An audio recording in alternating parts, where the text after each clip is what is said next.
recording. So first I would like to say a few words about Dr. Haris Galanakis, today's lecturer. He is a very interdisciplinary scientist. He works in food, environment, sustainability issues. Also, he works both with industry and academia. His research on separation and recovery of functional macro and micromolecules from different food wastes and byproducts, and also how to implement those bioactive compounds in foods and other products. Dr. Galanakis has defined this new term that we now hear a lot everywhere, food waste recovery, as well as the discipline. He established a relevant open and innovation network, you can see the website, to inspire all professionals who work in this field in the food waste recovery. He's also the executive director of Galanakis Laboratories, which is established in 1924. And this company is specialized in chemical analysis. This is also an innovation center. Dr. Galanakis has over 15 years of experience in analyzing wine, food, beverages, and environmental samples, and in consulting related industries and local producers. He is also coordinating the Special Interest Group 5 on food waste recovery at the Eseki Food Association, and he is also the Deputy National Representative of Greece at IFA. Dr. Galanakis is editor and editorial board member of several journals. He is also expert proposal evaluator and blogger for Elsevier, SciTech Connect. He's published more than 95 research documents, and he's edited 6 multi-author contributing books, one of which is going to be presented today. So now I'll give the screen to Dr. Galanakis.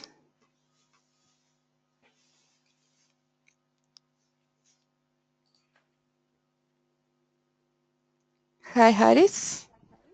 Hi, Felicia. Can you hear me? Yes, and we see your screen. That's perfect. Thanks a lot for your introduction. I would also like to welcome everybody to today's speech and the online presentation of the newly published book entitled Nutraceutical, and Functional Food Components, Effects of Innovative Processing Technologies. And I will start with the basic features of the book. I'm the editor, but the book is a multi-author book. We have 31 authors thanks to their contribution. We managed to have this very interesting book. And you can see here the ISBN numbers for the print and ebook. The book has 382 pages, and it costs about 188 euro, but probably you can get different discounts depending on your access.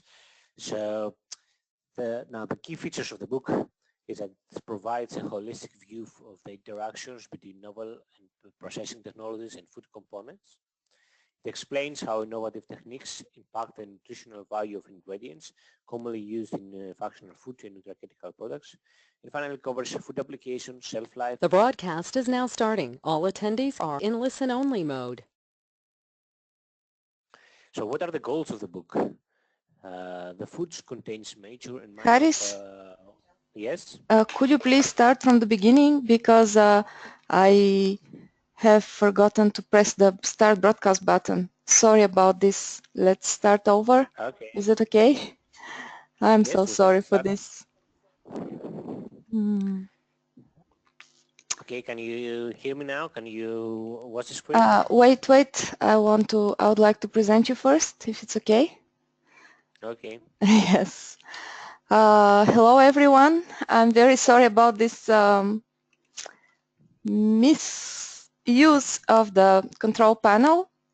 So I would like to very quickly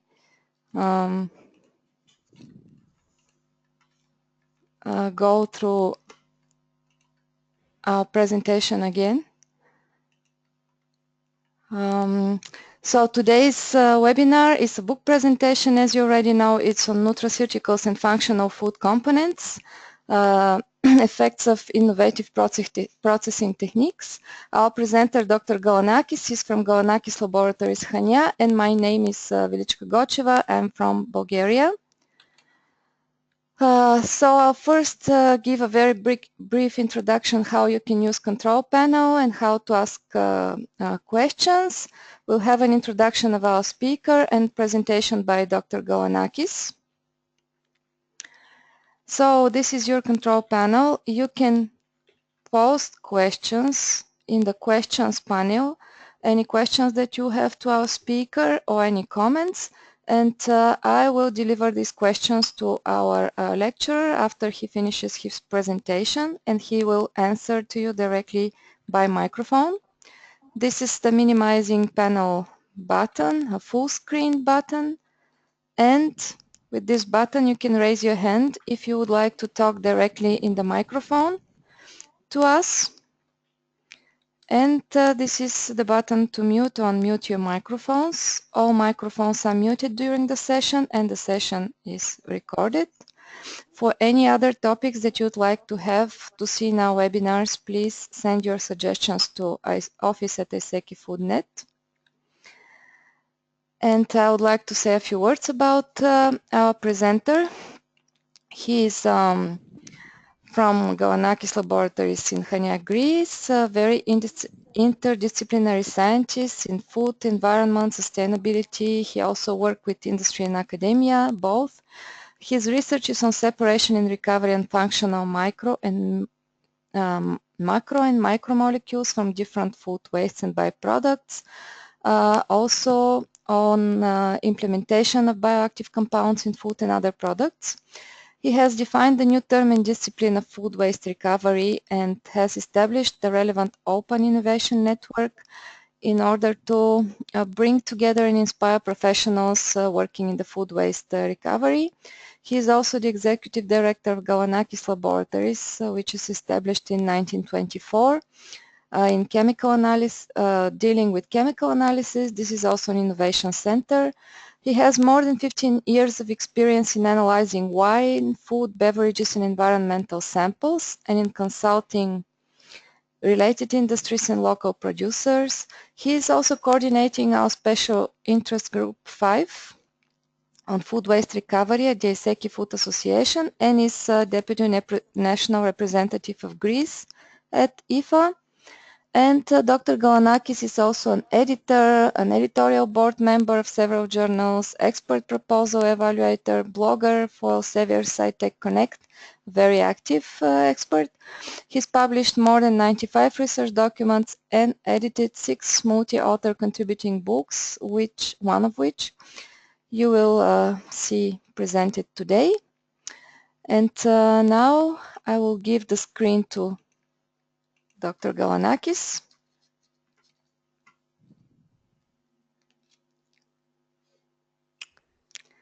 Hello, Harris. Thanks a lot for your introduction. Can you hear me? Yes, I hear you, and we can see your screen. That's great. So we can start. Mm-hmm. So today's speech is the online book presentation entitled Nutraceutical and Functional Food Components, Effects of Innovative Processing Technologies. And I will start with the technical features of the book. The book is a multi-author book with 31 authors. Thanks to their contributions, we have this fantastic book, and that we're going to discuss today. You can see the ISBN numbers here for the printed ebook, and we have the book has 382 pages, and the cost is about 188 euros, but you can get also some discounts depending on your access. Now, the key features of the book is that it provides a holistic view of the interaction between novel processing techniques and food components. It explains how innovative techniques impact the nutritional value of ingredients commonly used in functional food and nutraceutical products, and finally covers food applications, shelf life, and sensory characteristics. So what are the goals of the book? The goals of the book that we're going to discuss now is that Food contains major and minor components and also bioactive compounds, for example, antioxidants, peptides, carbohydrates, and lipids that are of primary importance for human nutrition. It denotes the impact of recent food industry advances and non-thermal technology, of course, in parameters such as nutritional value, functional properties, application, bioavailability, and bioaccessibility characteristics of food components. So what is the target group of the book? Of course, food scientists, food technologists, food engineers, food chemists, working in the whole food science field. Everybody who's working in the whole food science field might be interested to the book. It includes professionals working in the food industry, researchers and specialists working from food applications and food processing, and of course those who are interested in developing innovative food products. It could also be used by university libraries, used as a textbook or ancillary reading in graduate and postgraduate level courses of food science and technology fields. Now, how does it meet the needs of the audience, this book? As you know, modern food technologies often deal with new product development, functional foods, and thereby different kind of information, more integral is needed in the field. This would what this book provides, an integral view of the following aspects: that the effect of thermal and non-thermal processing on food components in spite of bioavailability, bioaccessibility, preservation during shelf life, functional properties, and other, and the available and optimized extraction and formulation processes for this kind of components, and the innovative and sustainable applications in foods that according to research. So why was there a need for this kind of book in this area? So most relevant books in the field target food chemist audience as they deal with properties, for example, functional, physical, chemical, or food components as related to their chemistry. There are only a couple of books targeted for technologies dealing with the effect of food processing on functional food components. So the chemistry, biochemistry, toxicology, health effects, and nutritional characteristics of food components have been described by different books, but each discipline has one or two books. There is no book covering integral all these characteristics. This is what this new book brings in the market. So with the recent advantage also in the food industry, for example, food waste recovery, emerging needs for innovations, new developments, new data, and state-of-the-art come up in the field. The later trends have brought change in the way that components are incorporated inside foods and consumed by humans. This is very important. So these changes have yet not been described integrally from the view of food components. So the book fills this particular gap. You can see here the topics of the book. Covers more or less the 10 most important groups of food components: lipids, protein, peptides, and amino acids, carbohydrates, dietary fiber, polyphenols, carotenoids, vitamins, aromatic compounds, minerals, and enzymes. Each of these topics are covered by the most relevant advances of processing and practices in the food industry. Now, a few words about bioavailability, bioaccessibility, and bioactivity of food components that I've already referred in my presentation, but are very relevant to the book. So as we discuss in the book, the effect of emerging technologies on this particular characteristic. So the preparation of foods fortified with functional components requires integration of the following diverse aspects under evaluations. First, to detect the bioactive compounds, applying separation and recovery techniques, performing toxicological assessment, taking stability, activity, and bioaccessibility measurements. So let's see some definitions to understand some things. Bioavailability includes gastrointestinal digestion, absorption, metabolism, tissue distribution, and bioactivity. From a pharmacological point of view, bioavailability is the rate and extent to which the therapeutic moiety is absorbed and becomes available at the drug action site. On the other hand, from a nutritional point of view, bioavailability refers to the fraction of the nutrient that is stored or is available in physiological functions, and also expresses the fraction of ingested nutrient and bioactive compounds that reach the systemic circulation is ultimately utilized. On the other hand, bioaccessibility is a term that's included inside bioavailability. It is the quantity of a compound that is released from its matrix into the gastrointestinal tract and becoming available for absorption, for example, enters the bloodstream. Digestive transformation of foods into material ready for assimilation are included in bioaccessibility. Also absorption into intestinal epithelium cells, also pre-systematic intestinal and hepatic metabolism. Bioactivity is the specific effect of exposure to a substance and includes tissue uptake and physiological response, for example, antioxidant responses. It includes information about the bioactive compounds that are transported and reach the target tissue. And also information how bioactive compounds interact with biomolecules, metabolism, and biotransformation characteristics, the biomarker generation, and consequent physiological responses. Bioactivity measurements are based on the events that take place during the time that the bioactive component interacts with the biomolecule. Here we can see a figure that's also in the first chapter of the book that explains in details the bioaccessibility, the bioactivity, and bioavailability that includes both components, both terms. So what are the factors affecting the bioaccessibility and bioavailability of bioactive compounds? So after consumption, the nutrients that are present in a food or drink are released, absorbed into the bloodstream, and transported into the target tissues. So different nutrients differ in their bioavailability, which means that they are not utilized to the same extent. Release of the nutrient from the food matrix affects of digestive enzymes in the intestine, binding and uptake by the intestinal mucosa, transfer across the gut wall to the blood or lymphatic circulation, systematic distribution and deposition, metabolic and functional use, and exertion can affect nutrient bioavailability. So the latter is mediated by external and consumer internal factors. For example, the bioavailability of micronutrients, for example, carbohydrates, proteins, and fats is usually very high, more than 9% of the amount ingested. So bioaccessibility is the first step in making a nutrient bioavailable. In this step, the nutrient is liberated from the food matrix and turned into a chemical form that can bind to and enter the gut cells or pass between them. So chewing, enzymatic digestion of the food in the mouth, mixing with acids and enzymes in the gastric juice, and releasing to the small intestine are the unit operation of the process by which the nutrients are rendered bioaccessible. The small intestine is the major site of nutrient absorption.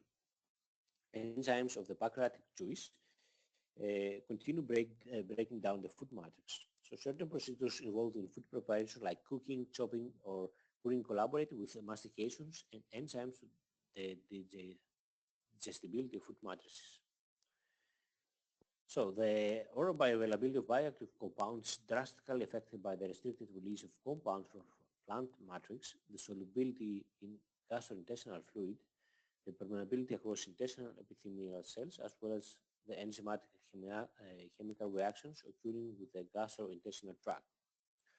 So here we can see the four essential terms that are necessary for the effective absorption of bioactive compounds: the release of food matrix, incorporation into bile salt mucus, the absorption by epithelial cells, and incorporations into the cyclomicrons with secretions into lymphatic system.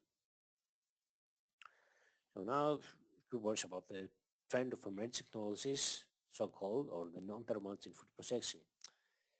Food processing has an impact on the chemical consistency, on the physical sensory properties of the final products. The applied methodologies, technologies may influence the content of bioactive compounds. So they can change, for example, the functional properties and potential health benefits. This is why attention should be given to the degree of disintegration of the initial tissue structure that impact food quality, functionality, and deterioration. The development of new processing technologies have an ultimate goal of ensuring maximal nutritional and functional properties and improving the overall quality of a product. Non-thermal technologies, for example, can preserve foods without destroying the nutritional components and sensorial characteristics that are normally affected during heat treatment and conventional technology, of course.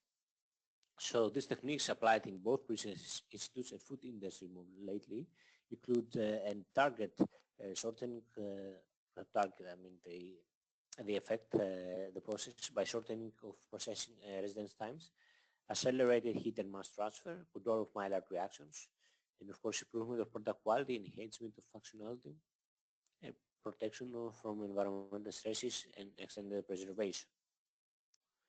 Here we can see the 10 most popular embedded technologies in food processing nowadays. For example, radio frequency drying, electrosmotic dewatering, cold plasma, high hydrostatic pressure, it's very known, ultrasound assisted extraction, more lately laser ablation, pulse electric field, high voltage electrical discharge, and other technologies like nanoencapsulation or pulse fluid bed agglomeration. So all these technologies affect the components of foods. So they affect in a new way compared to conventional technologies, affect their bioavailability, affect their bioaccessibility, and their bioactivity. So this exactly is the core content of the book. So now we're going to see the chapters. So the book consists of 10 chapters. The first chapter, the introduction, provides a state-of-the-art in nutrition, period discussing the current trend of the food industry in relation to functional foods and nutraceutical developments. Detailed definitions about bioavailability, bioaccessibility, and bioactivity are given, and all these things that I was discussing now, it's about proteins, peptides, and amino acids. It discusses respective food compounds and their modification during processions with non-thermal technologies. Now, chapter 3 is about carbohydrates and discusses the respective effect of innovative technologies on carbohydrate properties, giving attention to compounds with a chain length up to 9 carbon atoms, inulin, starch, and dietary fibers such as pectin and beta-glucan. In chapter 4, we deal with lipids and the impact of non-thermal technologies on their bioaccessibility and their stability against oxidation. That's very critical. Similarly, in chapter 5, we focus on particular iron, zinc, and calcium, which typically show low bioavailability during consumption. Methodologies to estimate in vivo and in vitro bioaccessibility of minerals, as well as to measure bioavailability in humans, are also discussed in this particular chapter. Now, the implementation of non-thermal technologies and emerging technologies to improve the stability and, of course, bioaccessibility of vitamins, polyphenols, and carotenoids in foods through their metabolism and health promoting activities are described in chapter 6, chapter 7, and chapter 8, respectively. In chapter 9, we discuss about food aromatic compounds, the main natural and technology-derived compounds with a critical focus on the novel extraction methods, the delivery strategies, and the effects of innovative processing technologies on the acceleration of Maillard reaction. This is very important for food aromas. So the final chapter is discussing the interaction of the above compounds and what is the effect of applying the modern technologies to these interactions. So this is more or less the content of the book. You can also see again here the authors, all these authors of the book. I would also like to thank them for their contribution to this project. Before closing, I would just want to notify that we have a portfolio of books. First, we have a book about food waste recovery, process technology, and industrial techniques. The other book is about innovation strategies in the food industry to implement this in general different kind of innovations in the food industry and how can we implement different strategies to accelerate these processes and commercialization processes. And we also have 3 books particular for different kind of byproducts, olive meal waste, dairy processed byproducts, and coffee processing books. Here we can see also a flyer about for our food waste recovery group. We're developing an open innovation network. We're soon going to launch our new website that is going to include all the information, all the tools that we have developed. We have training for the industry, seminars, webinars, e-learning courses, workshops. We also provide consulting services, collaboration, joint proposals, and also common publications. You can find information on our Facebook page or our LinkedIn page, or you can contact me if you have any questions in my email. Also, you can check my blog for all on-time updates in the field. So thank you very much for your attention, and I'm now ready for if you have any questions. Thank you very much, Haris. And I would like to ask our participants if someone would like to share some comments or ask a question. You can both raise your hands, or you can type your question in the question panel.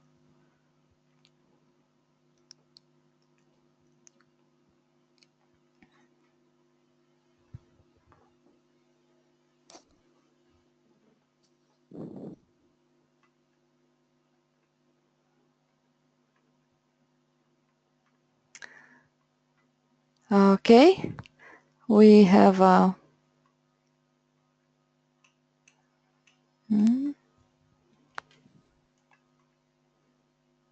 don't see any questions coming.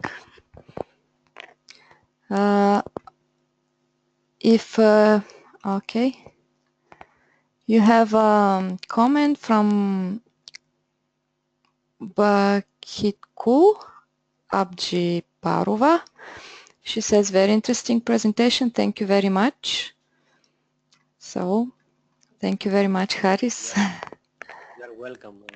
If you have any question or have yes, you can. Haris has a. You have a question from Marion Bernardo. Why are the probiotic and prebiotics not treated in your book as functional components? Probiotics and prebiotics. Well, we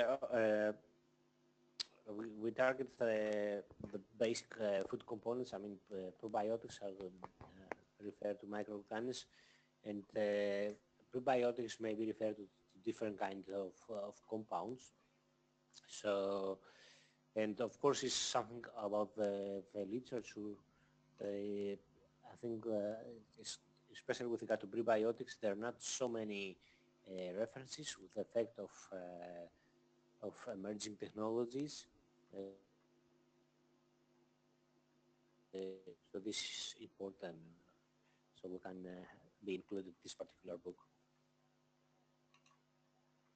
Okay. Any other questions?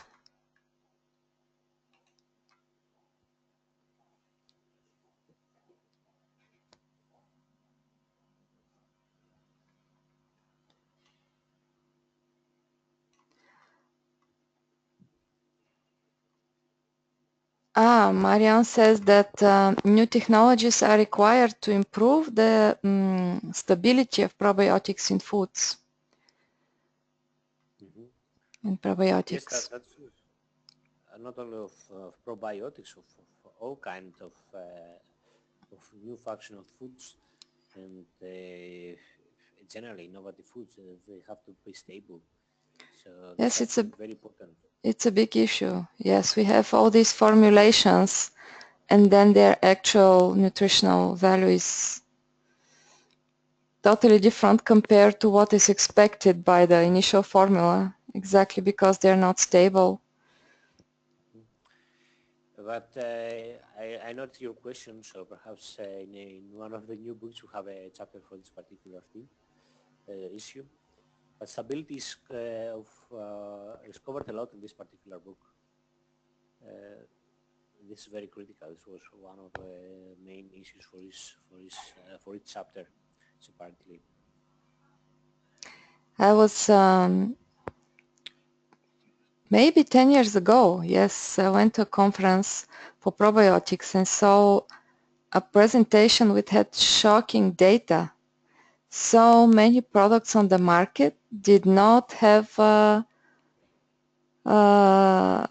live bacteria in them, or not the numbers that are expected to be efficient, and that's exactly because they were not stable in the product formulations. So then people are buying something that is not at all the expected product. Yes, that's a problem. But now we're talking about a new consideration now. Yes, New yes. technologies.